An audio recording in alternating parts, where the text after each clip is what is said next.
科書の英文を書いて、板書のメモを書く。見出しのデザインを揃えてほしいんですよね。見出しが3種類あります。この上から重ねたりすると、ボールペンとかでなぞってみると、絵が簡単に描けます。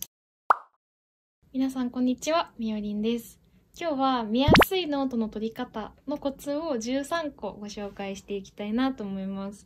このチャンネルでは授業ノートの取り方のコツとか、ノートのまとめ方のコツとか、いろいろノートのコツをこれまでご紹介してきてるんですけど、今日はそういったノート全てに使える見やすいノートの作り方のコツっていうのをお話ししていきたいと思います。なので過去の動画と一部コツがね被るポイントとかもあると思うんですけど、そういうのは特に大事なことなんだなって解釈してもらえればいいかなと思います。で、ここにあるような実際に私が東大受験生時代とか過去に使っていたノートなんかをご紹介しながらお話ししていくので、ぜひ参考にしてもらえればと思います。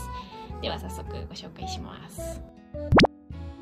1つ目のコツは目的に合ったノートを選ぶということです。まずはノート選びの部分からっていうことですね。例えば数学みたいに図を結構書いたりグラフ書いたりするものだったら、こういう感じのねドット入り形成のノートとかってこんな風にすごく図が書きやすくなっていたりするので、こういうドット入り形成のノートを使ったり、あとは方眼のノートとか使ってもいいかなと思います。あとね、暗記ノートとか常に持ち歩きたいものに関しては持ち歩けるサイズのものにするとかね、これあとルーズリーフになってるのでどんどん入れ替えができるようになってるものにするとかっていう風にノート選びから工夫してみるのがまず1つ目のコツです。2つ目のコツはレイアウトを固定するということです。これはね主に授業ノートに特に言えることではあるんですけど、自分なりのマイルールを作っておくということです。例えば英語ノートだったら、これ私の高校の時の英語ノートなんですけど、こんな風になっていて、ここに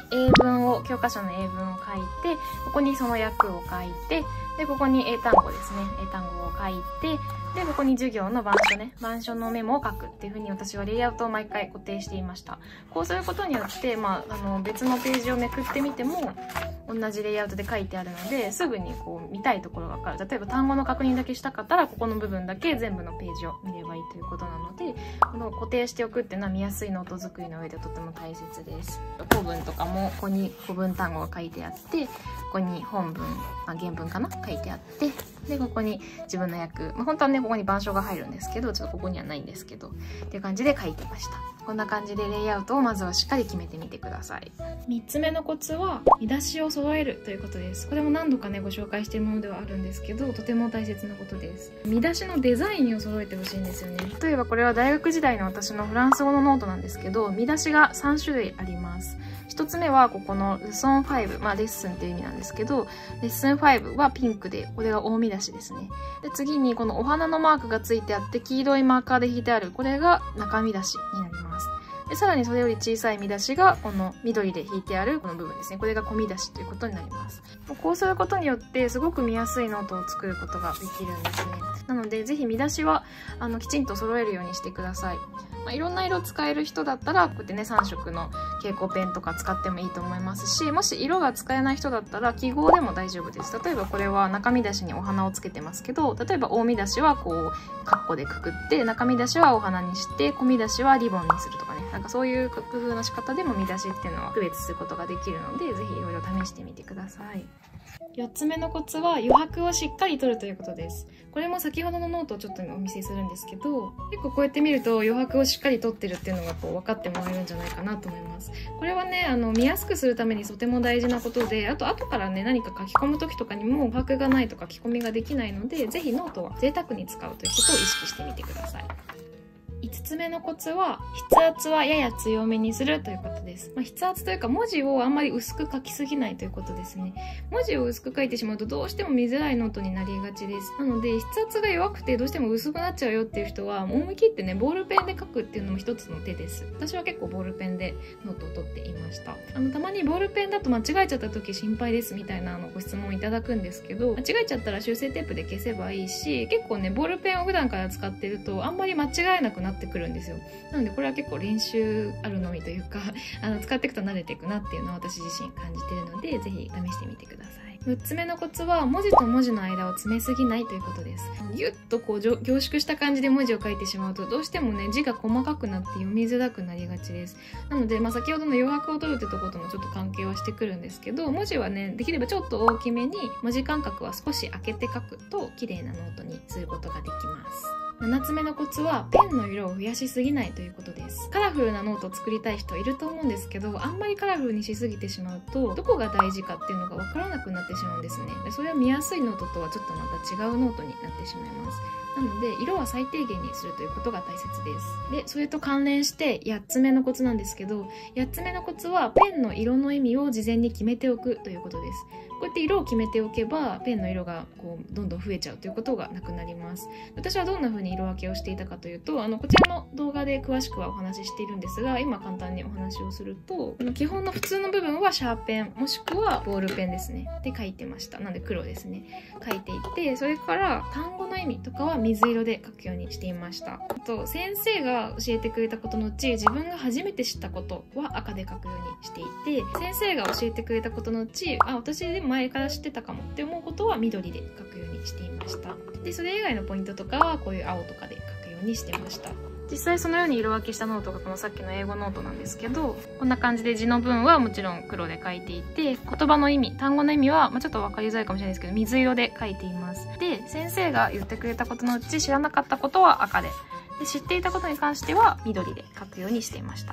でそれ以外のポイントとか訳の直しとかは青で書いていたような感じで、例えば復習するときは赤いペンのところを一番しっかり見て、で時間があったらできれば見た方がいいんですけど緑の部分も見るみたいな感じで復習の効率も良くすることができました。9個目のコツは同系色でまとめるということです。これは必須ではないんですけど、やっておくとおすすめだよっていうようなものですね。この間ノートの色分け方法の動画でもご紹介したんですが、こんな感じでね、例えば青系でまとめるんだったらこんな感じで青っぽい色でまとめたりとか、ピンク系だったらもうピンク系と3色決めてやったりとか、これは黄色緑系ですねの3色を使ったりみたいな感じで同系色でまとめると結構見やすいノートになるので、なのであらかじめペンの色の系統を決めておくと結構最初から分かりやすいノートにすることができるかなと思います。10個目のコツは略記号を決めておくということです。これはね短い時間でたくさん書くためにも必要なコツになってくるんですけど、